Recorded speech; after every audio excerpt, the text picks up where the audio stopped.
start.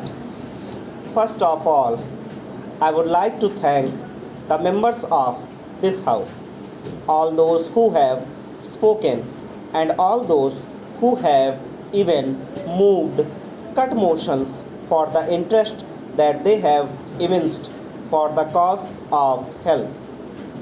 I agree entirely with so many friends who have said that far too little time is given to this house for discussion and exchange of views on a subject which is so vital to the progress of the country. It is undoubtedly a nation building activity to cater to the health of the people committed to the charge of any government. And if we are not able to give enough attention to these problems, and if we are not able to give enough money to improve the standards of health, I am, of course, convinced that we shall not really make the progress that we want this country to make.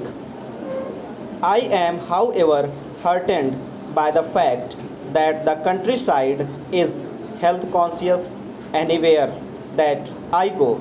The two things that the villager demands are medical aid and relief and schools for his children. And I believe that anything the people, the masses demand will certainly come about. I would like to comment on the points that have been raised by the various speakers. First of all, everybody has welcomed the malaria control program. I am very happy to be able to say that at the end of the first 5-year plan, we shall have covered 125 millions of the population from the risk of malaria, and I sincerely hope that by the end of the second 5-year plan, practically the entire country will have been covered, and that certainly means a tremendous asset to the nation, because those poor people who used to be laid out for 4 months in a year with malaria will now be able to help in the production which is so vitally needed for progress. Then a comment has been made on the community projects. I think I ought to say that I have from the very beginning, ever since I was charged with serving the Ministry of Health, laid the greatest emphasis on medical aid and relief to the rural population in particular, because they have been sadly neglected up to date. I think it is impossible for a long time to come to give all hospital facilities for people. The first thing, therefore, that I took up was maternal and child welfare, and I am glad to be able to say that a great deal of progress has been made in maternal and child welfare. These centers have increased enormously.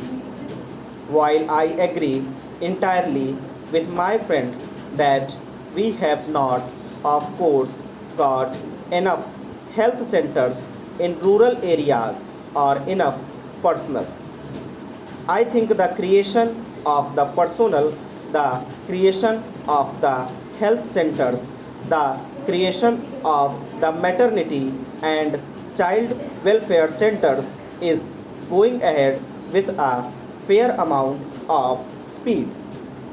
I was delighted when I went the other day to Bhopal to see in the remotest villages that the villagers themselves have built up maternity and child welfare centers, and government have put qualified women to look after them.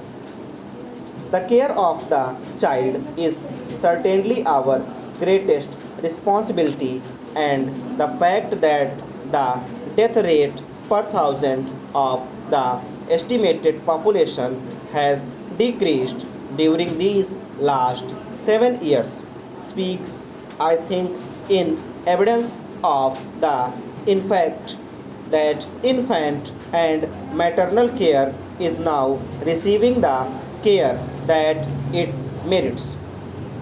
I hope that in these community project areas in the secondary health centers, which I would like to come into the national extension service blocks, still further care will be given to maternal and child needs so that we may be able to serve this part of the population better than we have done so far.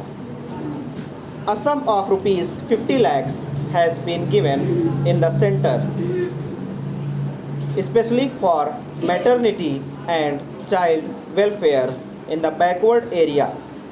Another sum of rupees 50 lakhs is being offered to the states again from the center, apart from what the planning commission is doing for this vital work. Of course, health is a state subject.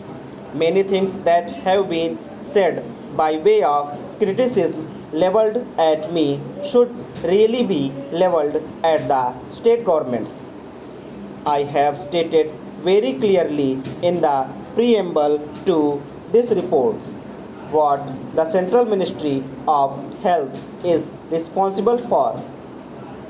I hope that honorable members of this House who have perused this report with the care that its merits will be able to give the Central Ministry of Health a certificate that in all the subjects that are under their care, this ministry has not been at all negligent. I know no one is more dissatisfied than I myself at the slow progress that we have made in the matter of provision of health services to the people. But with the limited resources at our disposal, I claim that we have made the most of what has been given to us.